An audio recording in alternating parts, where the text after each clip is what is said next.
It was December 15, 1995, at the Oakland Coliseum during Tupac's first major concert tour since his release from prison. Just 2 months earlier, Tupac had been serving time on sexual assault charges when Suge Knight and Jimmy Iovine had pooled resources to pay his $1.4 million bail, securing his freedom in exchange for his signature on a Death Row Records contract. The deal had seemed like salvation at the time. Tupac got his freedom, Death Row got their biggest star, and Interscope got distribution rights to what would become the most profitable rap catalog in history. But what had seemed like a mutually beneficial arrangement was already showing cracks that threatened to destroy everyone involved. Tupac's loyalty had immediately shifted entirely to Suge Knight and Death Row, treating Interscope and Jimmy Iovine as corporate obstacles to be managed rather than partners who had literally purchased his freedom. The $1.4 million bail money had become a source of growing resentment rather than gratitude, with Tupac publicly questioning why such deals were necessary while privately enjoying the freedom they had purchased. Jimmy Iovine had been watching Tupac's interviews and public statements with increasing frustration and anger. In multiple media appearances, Tupac had credited Suge Knight with saving him from prison, while barely acknowledging Interscope's financial contribution.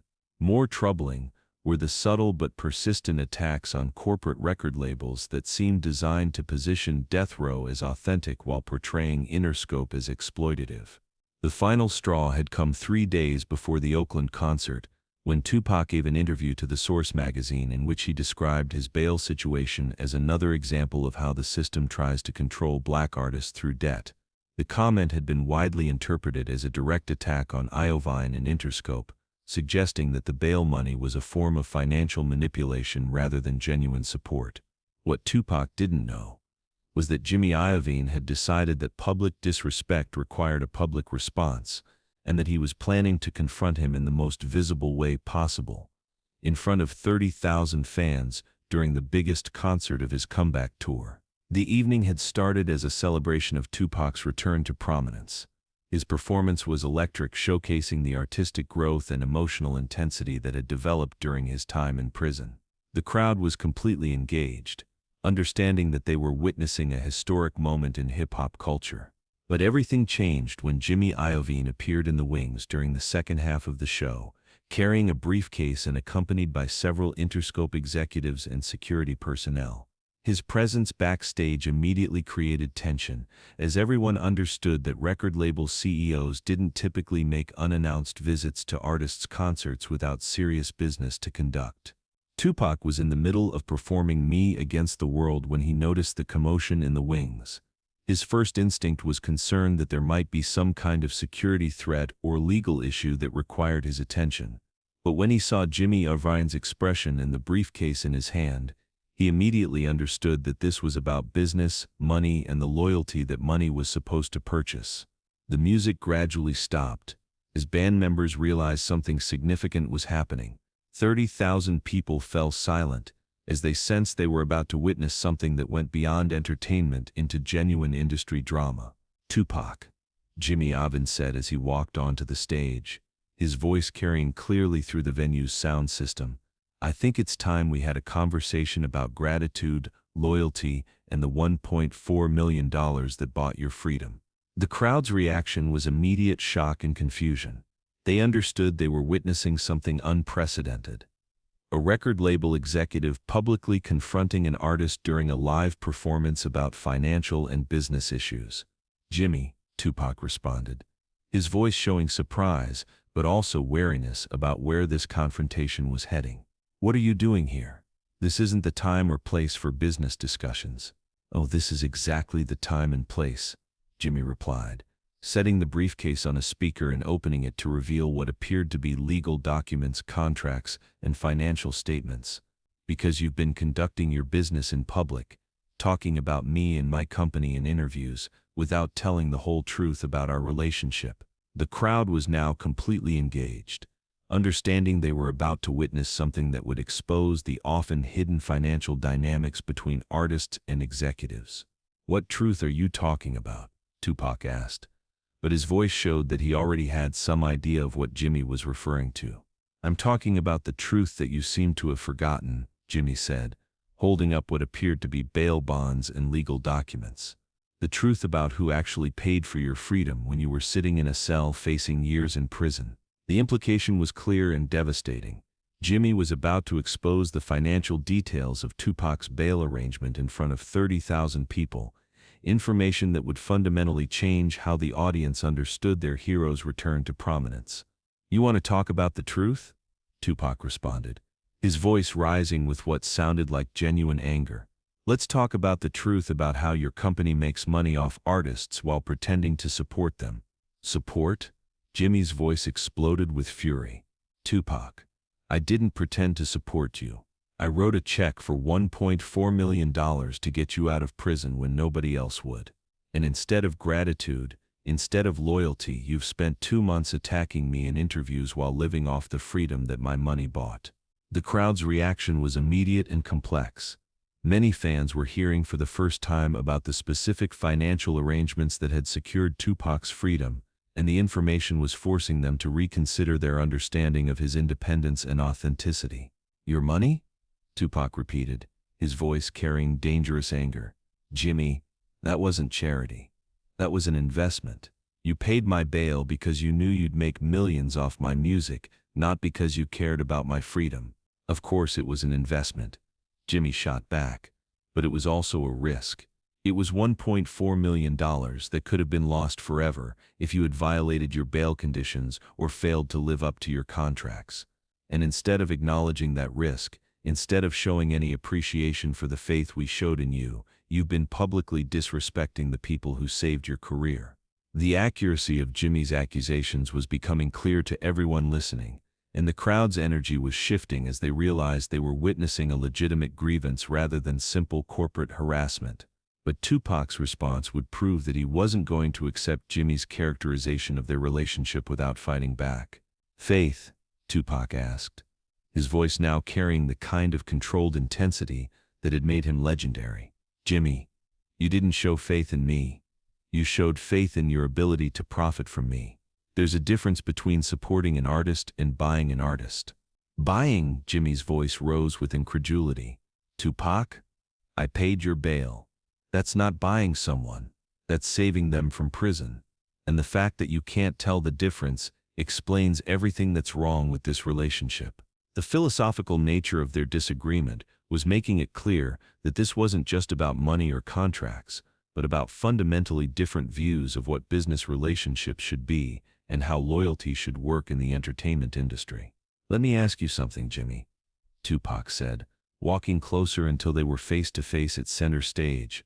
"If I hadn't been able to make you money, if my music hadn't been commercially successful, would you have paid that bail? Would you have shown that same faith in me?"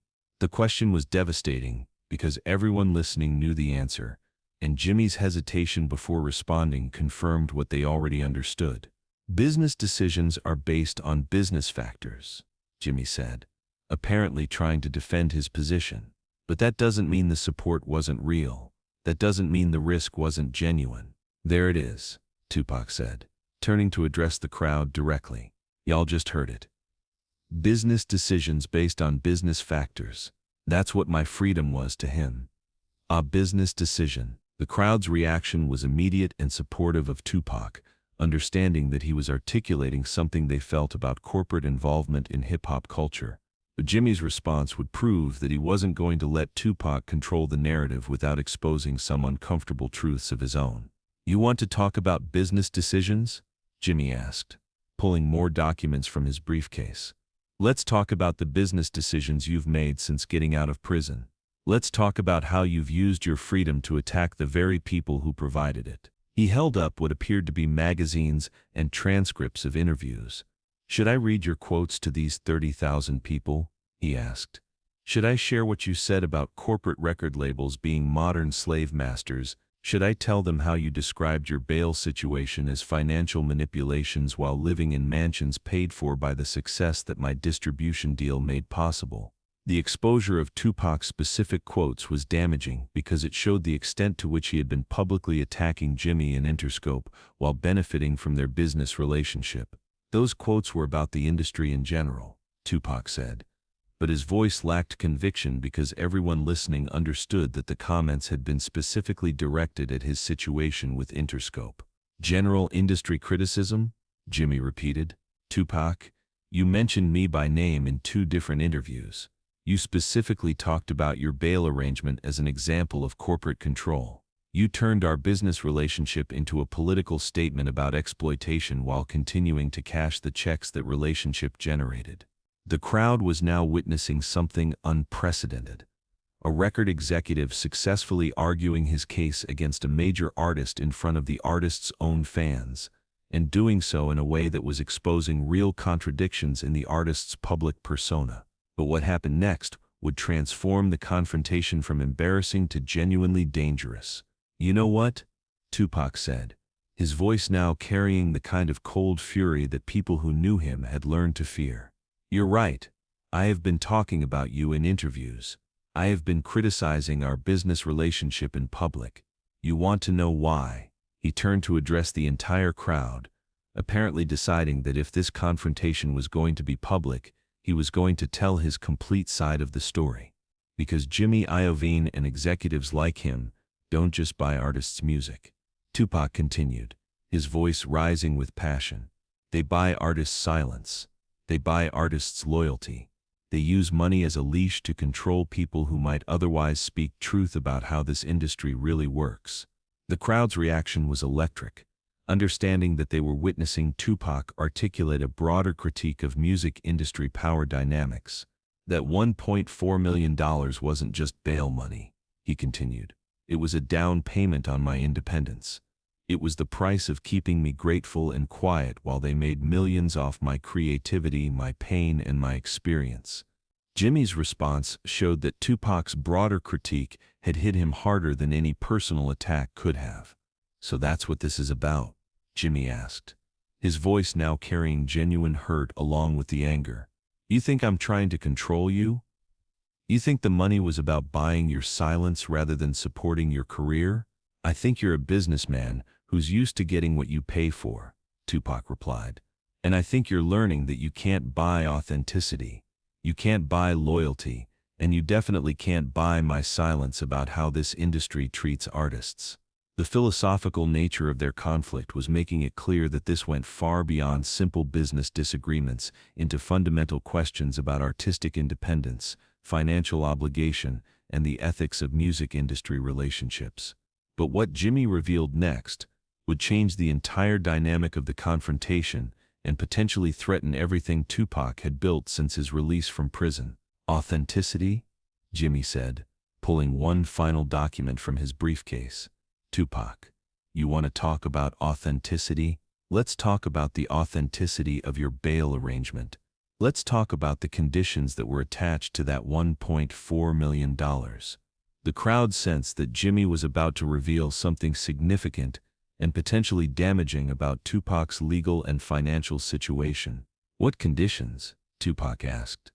But his voice showed that he already knew this revelation wasn't going to be favorable to him. The condition that you fulfill your recording obligations to Interscope, Jimmy said, holding up what appeared to be legal contracts. The condition that you deliver a specific number of albums under specific terms.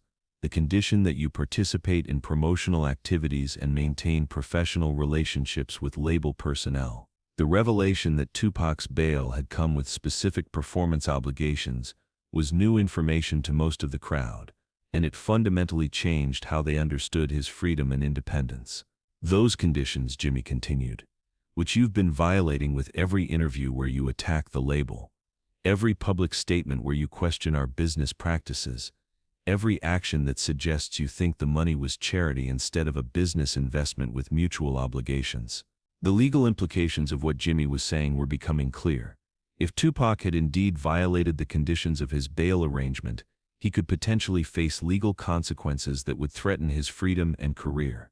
The confrontation that had started as a dispute about gratitude and respect had evolved into something much more serious and potentially life-changing for everyone involved. 30,000 fans were witnessing not just a business disagreement, but a legal and financial drama that could determine the future of one of hip-hop's biggest stars. The silence that followed Jimmy's revelation lasted almost a full minute, as everyone, Tupac, the crowd, and the executives watching from the wings, processed the implications of what had been exposed in this very public forum. What happened next would determine not just the resolution of this specific conflict, but the future relationship between artistic authenticity and corporate control in hip-hop culture, and whether financial obligations could coexist with creative independence in an industry where money and art were inseparably connected.